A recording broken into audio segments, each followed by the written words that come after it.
गीता सत्संग में आप सभी का स्वागत। जहां हम भगवत गीता के 9वें अध्याय को राणा सर से जानने का प्रयास कर रहे हैं।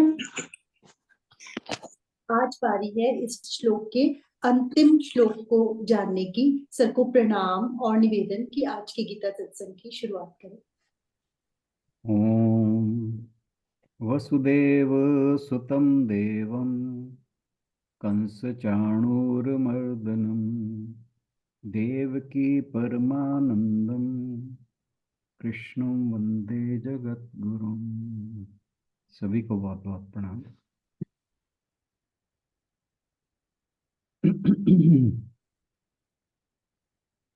हम गीता जी के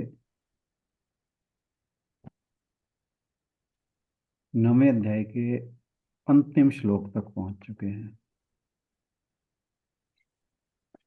जो कल हमने श्लोक किया था वो 32वें श्लोक की ही एक्सटेंशन थी।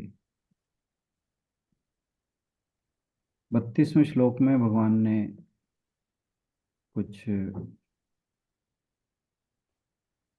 विशेष वर्गों की बात की थी और पाप योनि वालों की, कि यदि वे भी मेरी शरण ग्रहण करते हैं तो वो मुझे प्राप्त कर सकते हैं। और इस 33वें श्लोक में कहा कि किम पुनर्ब्राह्मणः पुण्य भक्ता राजऋषय तथा, कि फिर ये जो ब्राह्मण और राजऋषि हैं, राजऋषि क्षत्रियों में उन लोगों को कहा जाता था जो जिन्होंने आत्म साक्षात्कार प्राप्त कर लिया, और ब्राह्मण उन लोगों को कहा जाता था जिनको ब्रह्म का ज्ञान हो गया हो। जैसे आजकल हम जाति प्रथा की बात करते हैं, उस समय जातियां नहीं थी, उस समय वर्ण व्यवस्था थी, और वर्ण व्यवस्था में फ्लेक्सिबिलिटी थी नीचे से ऊपर, ऊपर से नीचे जाने की। तो जो भी ब्रह्म ज्ञानी हो जाता था इरेस्पेक्टिव ऑफ हिज वर्ण, वो ब्राह्मण कहलाता था। इसी प्रकार क्षत्रिय जो थे वो थे जो अपने राज्य देश की सेवा के लिए लड़ते थे, युद्ध आदि में जिनका भाग लेना होता था। और राजऋषि उन्हें कहा गया था जो क्षत्रिय होते हुए आत्मज्ञान प्राप्त कर चुके थे। तो भगवान जी ने कहा कि जो 32वें श्लोक में कुछ खास वर्गों की बात की थी, कि वे जब मेरे भक्त हो सकते हैं, मुझे प्राप्त कर सकते हैं, तो फिर ब्राह्मण और इन राज ऋषियों की तो बात ही क्या है, क्योंकि ब्राह्मण तो पहले से ही शुद्ध विचारों, शुद्ध अंतःकरण वाला होता है। तो जब हम ब्राह्मण की बात करें तो कृपया जाति ब्राह्मण से न उसको जोड़ के देखें। तो इसलिए उन्हें पुण्य वाले कहा, पुण्य आचरण, पवित्र आचरण। तो कहते हैं कि वे अगर परम गति को प्राप्त हो जाते हैं तो फिर तो बात ही क्या है, कहना ही क्या है। और कहा कि इस अनित्य और सुख रहित शरीर को प्राप्त करके तू मेरा भजन कर। अब इस लाइन में एक बहुत ही सुंदर संदेश भगवान जी ने दिया है कि हम ये जानें कि ये जो शरीर है और शरीर का जो तादात्म्य संसार के साथ बनता है, उस शरीर को या संसार को हम अनित्य जाने और सुख रहित, यानी ये शरीर हमें दुख देने की ही मशीन है। इसमें जो सुख भी मिलता है वो भी अंततः दुख में ही परिवर्तित हो जाता है। इसी तरह संसार की बात है। तो ये जो शरीर या संसार है, ये अनित्य है और दुखदाई है, सुखकारी नहीं है। लेकिन यह जो शरीर मिला है वो भगवान ने हमें इसलिए दिया है कि हम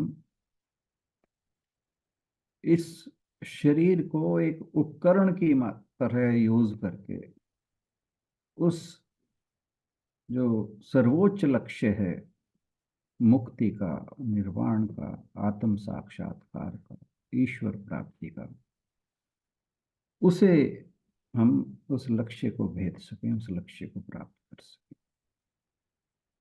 तो यही बात भगवान जी कह रहे हैं कि ये जो तुम्हें ये शरीर जो अनित्य है और सुख रहित है, ये तुझे प्राप्त तो हो गया है, लेकिन इसे प्राप्त करके तू मेरा भजन कर। तो ये भगवान जी ने पिछले श्लोक में जो 33वां था उसमें कहा। आज के श्लोक में वो क्या कहने वाले हैं उस पर हम चर्चा करेंगे। उससे पहले आशु बहन से अनुरोध श्लोक। जी सर।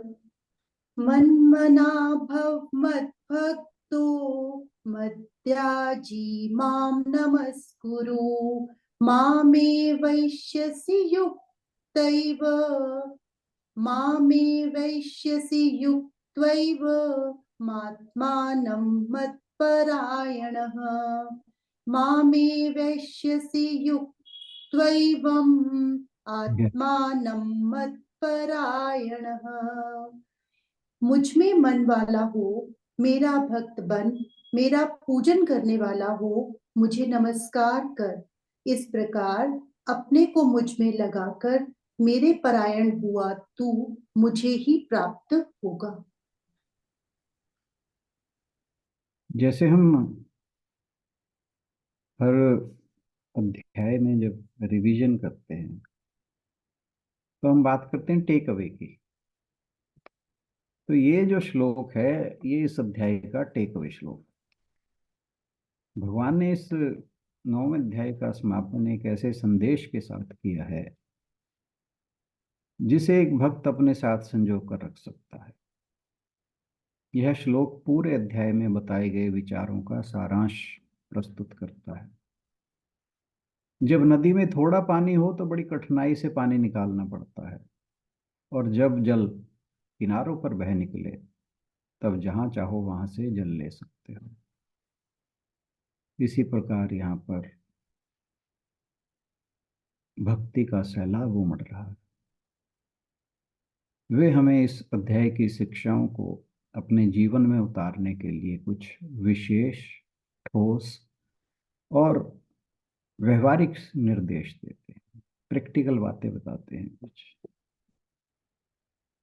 यह घोषणा करने के बाद जो पिछले श्लोक में उन्होंने की थी कि यह जगत अनित्य है और आनंद से रहित है, सुख रहित है, वे चाहते हैं कि हम जीवन को एक ऐसे नए तरीके से जिएं जो हमें दुनिया से परे और ईश्वर की ओर ले जाए।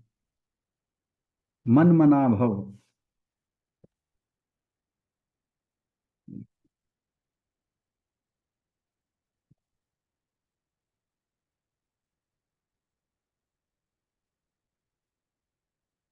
तो कह रहे हैं कि मन मना भव, कि अपना मन जो है वो मुझ पर स्थिर करो।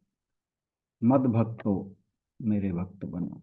मद्याजी, आप जो भी यज्ञ आदि अनुष्ठान, कोई दान, तप, वह सब मेरे लिए करो। माम नमस्कार, मुझे नमस्कार करो।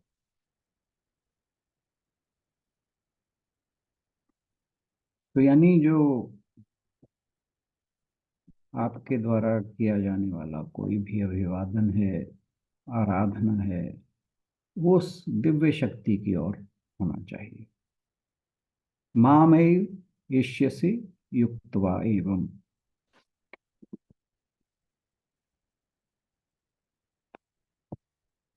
तो फिर यहाँ कह रहे हैं वो, इस प्रकार के योग से तुम मुझ तक ही पहुंचोगे। मत परायण हूं, पूरी तरह से मुझे समर्पित हो जाओ। यही इस अध्याय का महान संदेश है।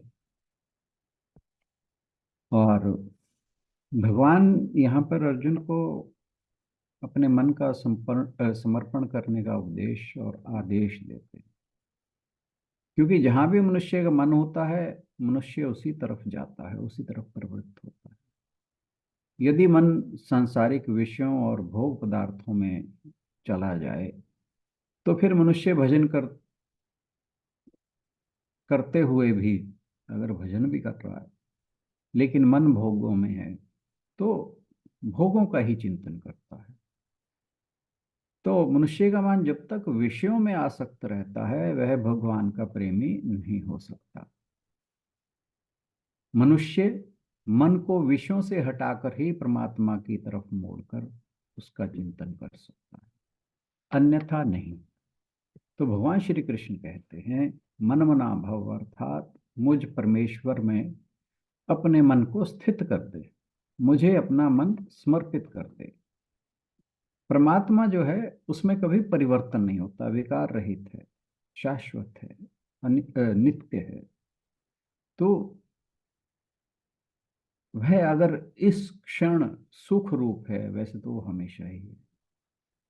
अगर वह इस क्षण सुख रूप है तो इसका मतलब है कि वो प्रति क्षण सुख रूप है।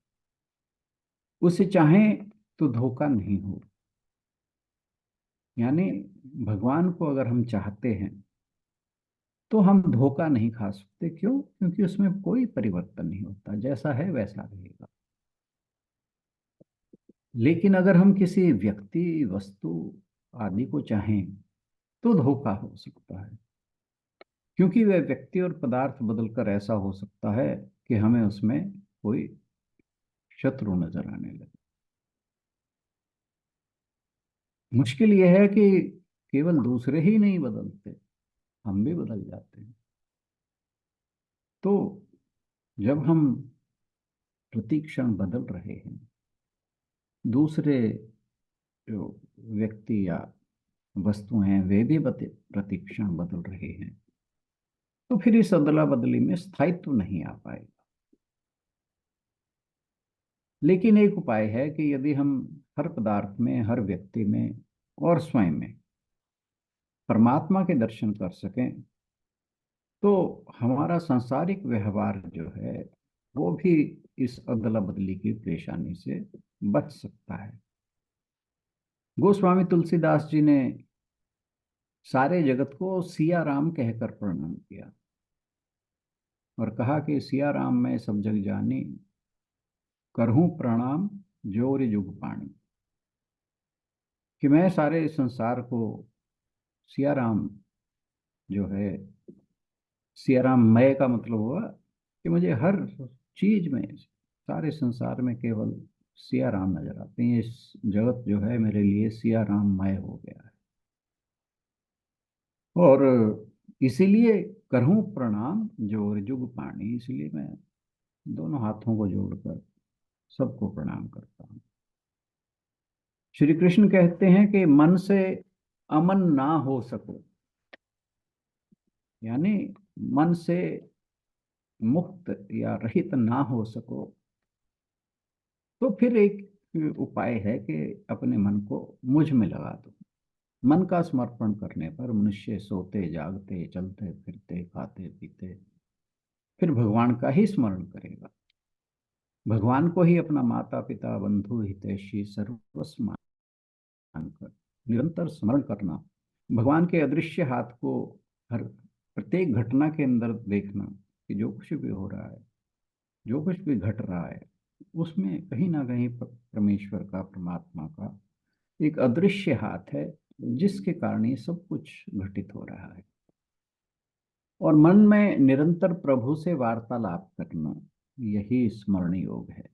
भगवान का ही मन, भगवान का ही तन, भगवान का ही कर्म, भगवान का ही सब कुछ, ऐसा भाव होने पर मनुष्य भगवान का ही हो जाता है। ऐसे मनुष्य का जीवन प्रभुमय हो जाता है, जैसे तुलसीदास जी ने सीताराममय सब जग जाना कहा। तो ऐसे व्यक्ति का जीवन प्रभुमय हो जाता है और उसे अपने भीतर भगवान की अनुभूति और चारों ओर ही भगवान का दर्शन होता रहता है और उसे समत्व सिद्ध हो जाता है। भगवान ने कहा था समत्वम योग उच्यते। उसे निर्गुण निराकार ब्रह्म का सगुण साकार साक्षात्कार क्षण क्षण होता रहता है। श्री कृष्ण जो कहते हैं वह बड़ा स्पष्ट है।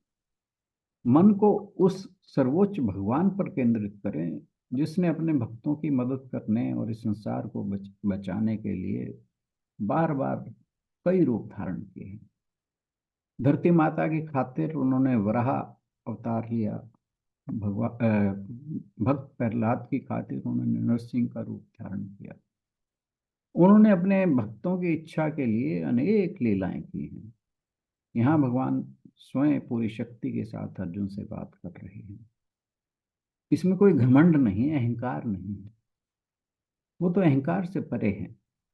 वे कहते हैं यहाँ मैं स्वयं सर्वोच्च भगवान हूँ। मैं वह भगवान हूँ जिसे वेद बोलते हैं। ये मैं ही हूँ जो यहाँ तुमसे बात कर रहा हूँ और तुम्हें बता रहा हूँ कि तुम्हें मुझे कैसे समर्पण करना है। कहते हैं कि अपना मन मुझ पर केंद्रित करो, मेरे प्रति समर्पित रहो, जागो, अपने हृदय में मुझे देखो, मेरी पूजा करो। अपनी पूजा में, अपने दान में, अपने यज्ञ में, अपने दैनिक कार्यों में मेरी ही सेवा करो। इसे पूजा के रूप में करो। विनम्र होकर झुक जाओ, मेरे लिए झुक जाओ। इस प्रकार अपने मन को लगाकर और मुझ सर्वोच्च लक्ष्य मानकर तुम मेरे पास आ जाओगे। यही श्लोक गीता के 18वें अध्याय में भी आया है, श्लोक नंबर 65। उसमें थोड़ा सा परिवर्तन है। जो फर्स्ट लाइन है बिल्कुल सेम है, मन मना भव मद्भक्तो मद्याजी माम नमस्कुरु। फिर मामे वैश्यसी, यहां तक सेम है। फिर कहा सत्यम ते प्रतिजाने प्रियोसी मेरे। अर्थात तू मेरा भक्त हो जा, मेरे मन में, मेरे मन वाला हो जा, मेरा पूजन करने वाला हो जा, मेरा मुझे ही नमस्कार कर। ऐसा करने से तो मुझे ही प्राप्त हो जाएगा। और इसके बाद क्या कहते हैं? सत्यम ते प्रतिजाने प्रियोसी में, यह मैं तेरे सामने सत्य प्रतिज्ञा करता हूं। क्यों? क्योंकि तू मेरा प्रिय है।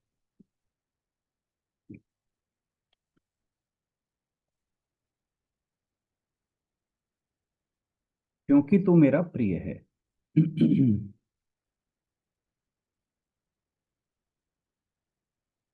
और ये वाला श्लोक जो है जिसके हम बात कर रहे हैं, ये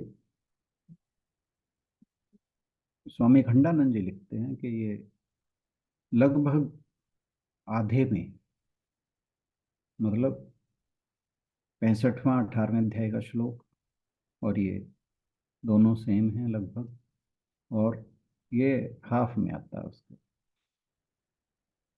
तो श्री कृष्ण ने अर्जुन से वादा किया है कि मुझे सर्वोच्च लक्ष्य मानकर तुम मेरे पास आओ।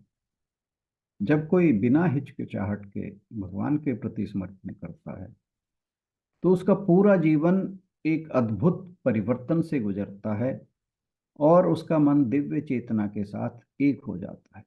ऐसा व्यक्ति स्वयं के स्वरूप की प्रत्यक्ष अनुभूति करता है और उसके माध्यम से अज्ञानता और परिच्छिन्नता से छुटकारा पा लेता है। परिच्छिन्नता यानी लिमिटेडनेस। तो वो अनंत के साथ जुड़ जाएगा तो परिच्छिन्नता से उसका छुटकारा अपने आप हो जाएगा और परम ब्रह्म के साथ एक हो जाता है। वह इसी जीवन में जीवन मुक्ति या मुक्ति प्राप्त। इसी अध्याय के दूसरे श्लोक में आया था प्रत्यक्ष स्वागमम, दिन प्रतिदिन के जीवन में महसूस किया जा सकता है। यानी परमात्मा को किसी दूर जंगल में या किसी स्वर्ग में नहीं, आपको यह अनुभव रसोई में खाना बनाते समय या किसी कारखाने या कार्यालय में काम करते हुए भी हो सकता है। उड़िया बाबा जी एक अलग परिप्रेक्ष्य में इस श्लोक का वर्णन करते हैं। उड़िया बाबा जी आपको बता दूं कि स्वामी अखंडानंद जी के गुरु थे। वो कहते हैं कि जिनका अंतःकरण शुद्ध है, उस सत्व गुण प्रधान उत्तम अधिकारी के लिए कहा है मन मन मना भव। कि जो व्यक्ति सत्व गुण वाला है और जिसका अंतःकरण शुद्ध है, उसके लिए कहा है कि मन मना भव, यानी मेरा ध्यान करो। और जो रजोगुण प्रधान मध्यम अधिकारी है, क्योंकि जिसका अंतःकरण शुद्ध है वो तो उच्चतम अधिकारी हो गया, उत्तम अधिकारी। जो रजोगुण प्रधान है वो मध्यम अधिकारी, उसके लिए क्या कहा है? मद भक्तो भव, मेरा भक्त हो जा। यानी जो भगवान और भगवान के भक्त हैं उनकी सेवा करना जो है वो मध्यम अधिकारी के लिए कहा है। कनिष्ठ अधिकारी के लिए कहा है मध्याजी भव, अर्थात मेरे लिए यज्ञ आदि निष्काम कर्म करो।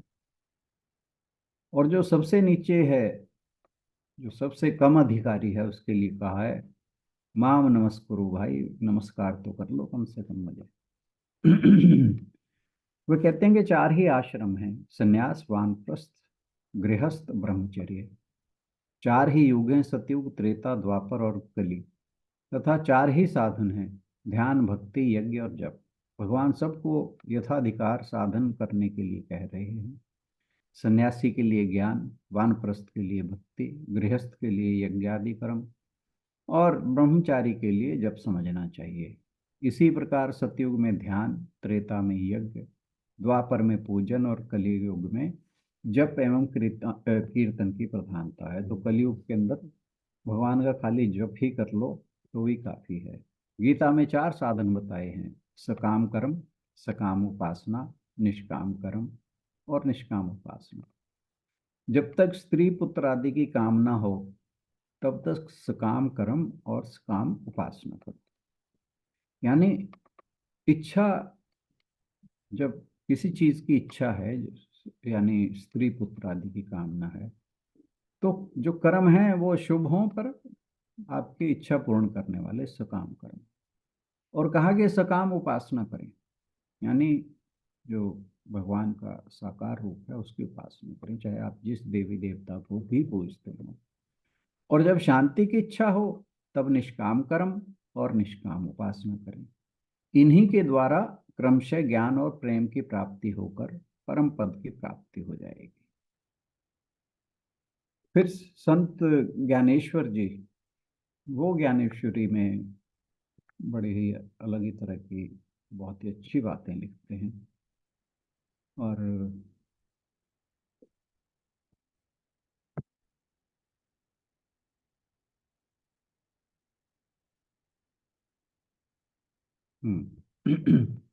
वे कहते हैं कि तुम अपना मन मदरूप कर लो, यानी जो मन मना भाव है उसके लिए बात हो रही है। और मेरे प्रेम के भजन में रंग जाओ, सब जगह मेरा अस्तित्व मानकर मेरी वंदना करो। केवल मेरी ही और लक्ष्य रखकर समस्त संकल्पों का अंत कर डालना ही मानो मेरा भजन हो। जब इस प्रकार तुम मेरे ध्यान से संपन्न हो जाओगे तभी तुम मेरा स्वरूप प्राप्त कर सकोगे। अपने मन का यह रहस्य आज मैंने तुम्हें प्रकट कर दिया। आज तक मैंने जो बात तुम सब लोगों से गुप्त रखी उसे प्राप्त करके तुम सुख से ओतप्रोत हो जाओगे। संजय ने कहा, भक्तों के कल्प वृक्ष उन ब्रह्म स्वरूप वाले सांवले कृष्ण श्री कृष्ण ने इस प्रकार अर्जुन को उपदेश दिया। वृद्ध धृतराष्ट्र ये सब बातें शांत होकर सुन रहे थे। जिस प्रकार कोई आलसी भैंसा नदी का जल बढ़ जाने पर भी चुपचाप आराम से बैठा रहता है, उसी प्रकार धृतराष्ट्र बैठे रहे, यानी उन्हें कोई फर्क नहीं पड़ा। उस समय संजय ने सिर हिलाकर मन ही मन कहा, यहाँ अमृत की लगातार वर्षा हो रही है और यह बुढ़ा इस प्रकार चुपचाप बैठा हुआ है कि मानो यहाँ मौजूद ही नहीं है। परंतु फिर भी यह हमारा पालन पोषण करता है, इसलिए इसके सामने स्पष्ट बात कहकर मैं अपनी वाणी को दूषित करना ठीक नहीं समझता। इसका कोई उपाय नहीं है क्योंकि इसका स्वभाव ही ऐसा है। परंतु फिर भी मैं बड़ा भाग्यवान हूँ क्योंकि युद्ध क्षेत्र का समस्त समाचार सुनाने के लिए श्री वेद व्यास जी महाराज ने मुझे नियुक्त किया है। इस प्रकार बहुत प्रयत्न पूर्वक अपने मन को दृढ़ करके संजय ने ये सब बातें अपने मन ही मन में कह रहे थे कि उसी समय सात्विक भक्ति भाव का उनमें आवेश हुआ और वे अपने आप को संभाल न सके। उनकी आंखें आधी खुली और आधी बंद थी। उनमें से आनंद के अश्रु बहने लगे। उनके मन में जो सुख की लहर उठी थी उससे उनका सारा शरीर थर थर कांपने लगा। उनके रोम रोम में पसीने के निर्मल सूक्ष्म बिंदु बनने लगे और ऐसा जान पड़ने लगा मानो उन्होंने अपने सारे शरीर पर मोतियों का एक जाल सा ओढ़ लिया। इस प्रकार महासुख के उस अपरंपार रस में डूबने के कारण उन्हें अपने शरीर का भी ध्यान न रह गया और युद्ध का समाचार सुनाने का जो काम श्री वेद व्यास ने उन्हें सौंपा था उसके संबंध में ऐसा जान पड़ने लगा कि मानो वह अब उनसे काम हो नहीं सकेगा। इतने में श्री कृष्ण की मधुर वाणी ने उनके कानों में प्रवेश किया, जिससे संजय के होश फिर ठिकाने हुए और वे फिर युद्ध का समाचार सुनाने के लिए उद्यत हुए। तो ये संत ज्ञानेश्वर ने लिखा है श्लोक के संबंध में। डॉक्टर एस राधाकृष्णन जो हमारे भूतपूर्व उपराष्ट्रपति हुए हैं, राष्ट्रपति भी हुए, उन्होंने कहा है कि यह व्यक्तिगत कृष्ण नहीं है जिनके लिए हमें खुद को पूरी तरह से सौंप देना है। कि हम ये जो हम कहते हैं ना कि श्री कृष्ण एक सामान्य व्यक्ति हैं, कह रहे भाई ये वो नहीं है। उन्होंने कहा कि ये बल्कि अजन्मा अनादि शाश्वत तत्व है जो कृष्ण के माध्यम से बोलता है।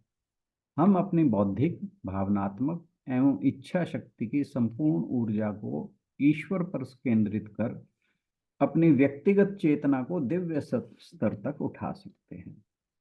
तब हमारा पूरा अस्तित्व रूपांतरित होकर ज्ञान प्रेम और शक्ति के माध्यम से सर्वोच्च चेतना में विलीन हो जाता है। एक उदाहरण है कि 8वीं-9वीं शताब्दी की एक सूफी महिला संत राबिया, जो एक दासी थी, एक बार किसी ने उससे पूछा, राबिया क्या तुम भगवान से प्यार करती हो? राबिया ने कहा, हाँ, मैं ईश्वर से अत्यधिक प्रेम से भी अधिक प्रेम करती हूँ। फिर उससे पूछा गया, राबिया क्या तुम शैतान से नफरत करती हो? इस पर जो राबिया ने उत्तर दिया वह बड़ों बड़ों की आंखें खोलने।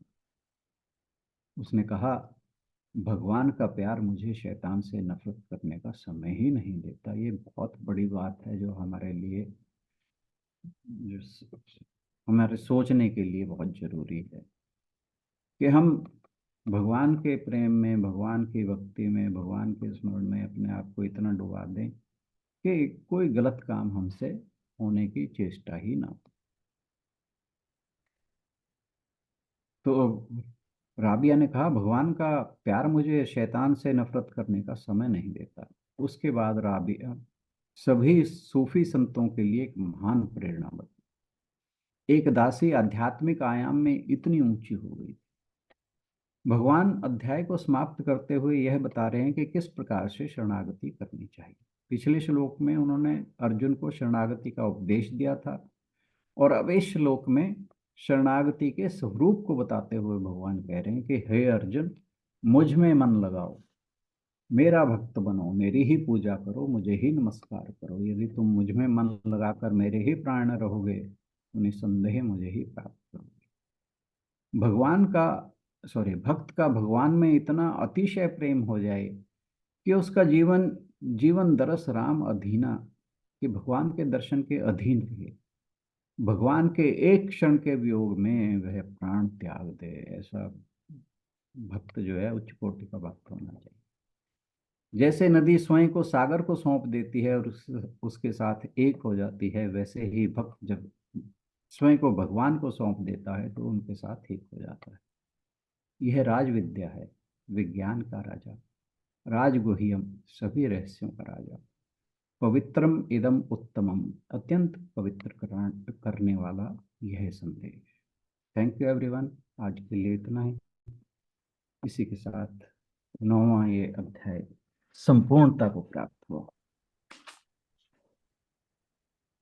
ओम तत्सदिति श्रीमद्भगवद्गीतासूपनिषत्सु ब्रह्म विद्यायां योगशास्त्रे श्रीकृष्णार्जुन संवादे राजविद्या राजगुह्यो योगो नाम नवमोऽध्यायः। हरि ओम तत्सत्। हरि ओम तत्सत्। हरि ओम तत्सत्। बहुत खूब सर, जो आपने बात कही, भगवान का प्रेम मुझे शैतान से नफरत करने का समय ही नहीं देता। सच में बहुत इमेज, हम अच्छे कामों में इतना लग जाए कि बुराई की तरफ देखने का हमें बिल्कुल समय ही ना रहे, किसी की बुराई ढूंढने का। या बहुत बढ़िया श्लोक, गजब की बात थी ये। पूरा चैप्टर ही सर। सर एक बात और समझ में आई कि जैसे आपने उसमें लिखा कि जब जो गृहस्थ आश्रम में होते हैं वो अगर सकाम पूजा करते हैं तो उसको मतलब वैलिड बताया गया, इसका मतलब? देखिए, कुछ ना करने से तो कुछ भी करना अच्छा मतलब है ना। प्रेयर करना भगवान से अगर किसी भी अच्छी चीज के लिए। नहीं, देखो, अगर आपके अंदर इच्छा बची है तो अपनी भाई इच्छा मांगने में कोई पूरा बुरा भी नहीं, बुराई भी नहीं है। पर गीता क्या कहती है? इच्छा रहित होने को कहती है। लेकिन साथ ही साथ आपको ध्यान होगा, छठे अध्याय के लास्ट के श्लोकों में भगवान जी ने कहा था कि अर्जुन ने जब कहा था कि वो जो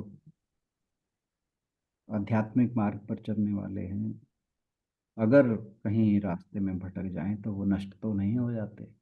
तो भगवान जी ने क्या कहा था कि जिनकी इच्छा रहित, अभी इच्छा शेष है, वे संपन्न लोगों के घर में जन्म लेते हैं।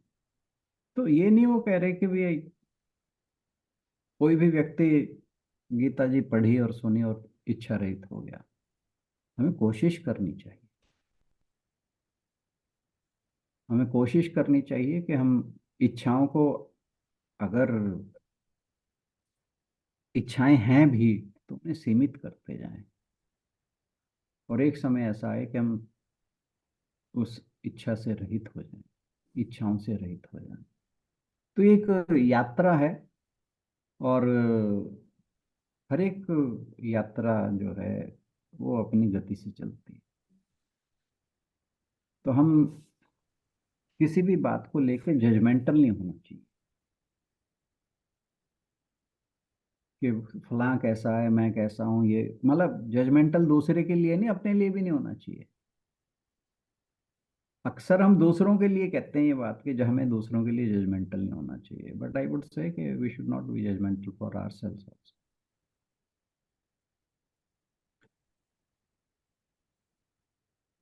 तो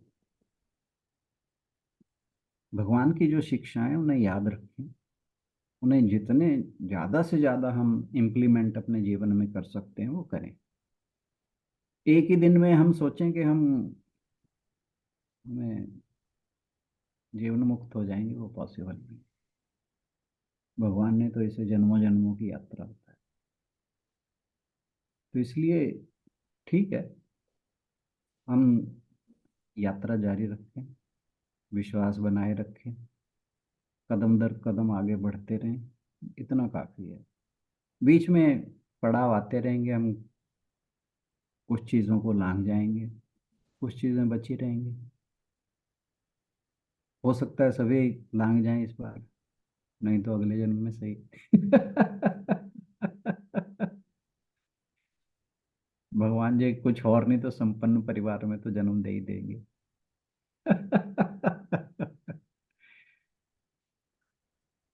खैर, हमें इस चीज के लिए अपना लक्ष्य नहीं रखना चाहिए। ईश्वर प्राप्ति हमारा लक्ष्य होना चाहिए। और उसके लिए गीता जी जो हमें अपना हाथ पकड़ाकर कदम दर कदम भगवान की ओर ले जाने का प्रयास कर रही हैं, हमें चलना चाहिए। बहुत बहुत अच्छा लगा सर, ये वाले चैप्टर तक या तो अब थोड़ा समझ में आने लगा है, इसलिए ये चैप्टर तो पढ़ के वाकई बहुत ही अच्छा लगा है। हम्म। आप में से कोई आज के इस चैप्टर को लेकर कुछ कहना चाहें? आज अंजू जी ने ज्वाइन किया है बहुत टाइम के बाद।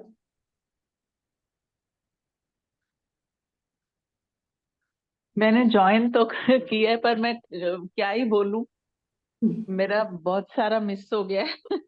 अब धीरे धीरे बैठ के सुनूंगी पुरानी मतलब ये जो आपने डाले हैं उसमें, फिर कुछ कहने लायक होंगी। अभी तो कुछ कहने लायक ही नहीं हो।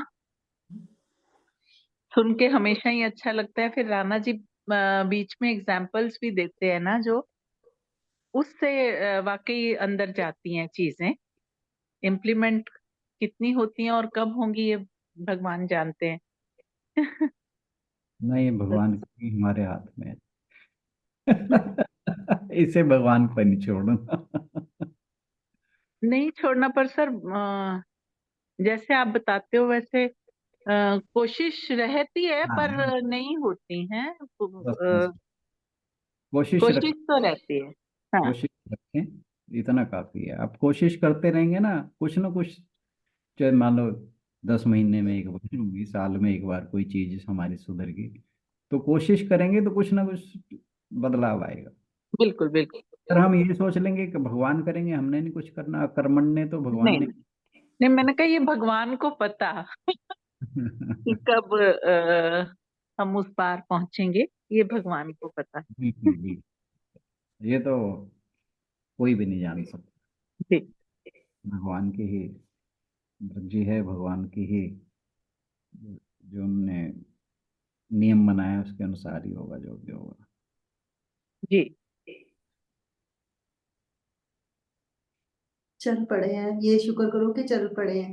हाँ, ये हाँ, शुक्र है कि चल और पड़े, और ये चल भी शुक्र है कि मन में आती हैं ये बातें ध्यान में रहने लगी हैं। ये भी शुक्र है भगवान का, बहुत बड़ा शुक्र ये है, उनकी ये ब्लेसिंग है।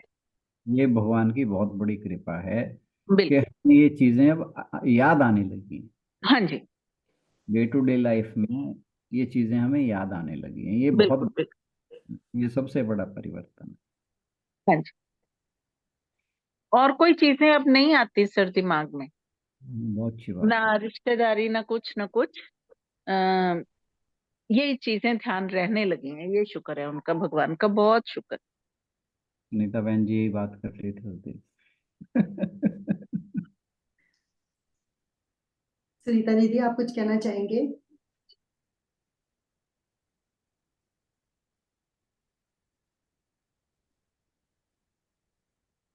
डॉक्टर सुनीता जी, अशोक भाई साहब, कुसुम दीदी, मिसेस पुरी।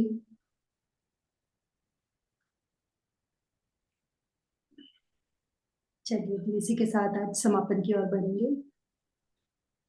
ओम पूर्णमदः पूर्णमिदं पूर्णात् पूर्णमुदच्यते पूर्णस्य पूर्णमादाय पूर्णमेवावशिष्यते। ओम शांति शांति शांति। हरिओम। सभी को बहुत बहुत प्रणाम, और आज के सत्संग में आने के लिए बहुत। सभी की ओर से राणा सर का भी बहुत बहुत धन्यवाद। कल मिलते हैं। कल से हम इस अध्याय की रिवीजन स्टार्ट करेंगे, और रिवीजन के अंदर इस बार थोड़ा सा पैटर्न चेंज रहेगा। सब लोग एक एक श्लोक करके आएंगे। हम पहले पांच श्लोक लेंगे कल के दिन में, और अभी मैं उसका शेयर कर दूंगी अपना। सब लोग एक एक श्लोक प्रिपेयर कर सकते हैं उसके लिए कल के लिए। आज ही डाल देना, फिर कहीं अभी लेट हो। डाल देती हूँ।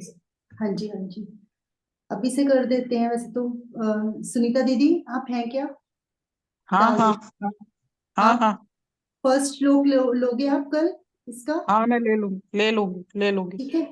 फर्स्ट। हाँ, कुसुम दीदी आप सेकंड लोगे? कुसुम दीदी ने तो थर्ड लेना है। अच्छा अच्छा।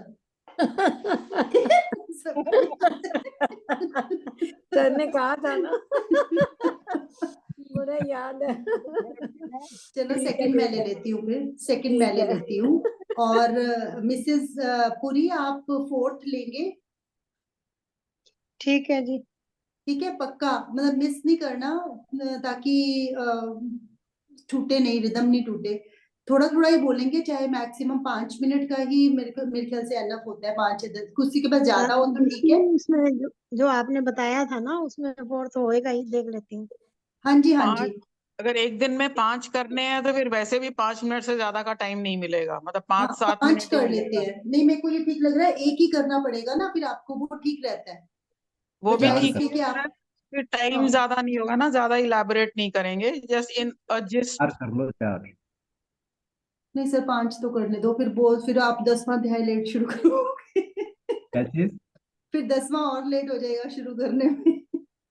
ट्राई कर लेते हैं, 5 दे देते हैं, लेकिन जितने आराम से हो पाएंगे।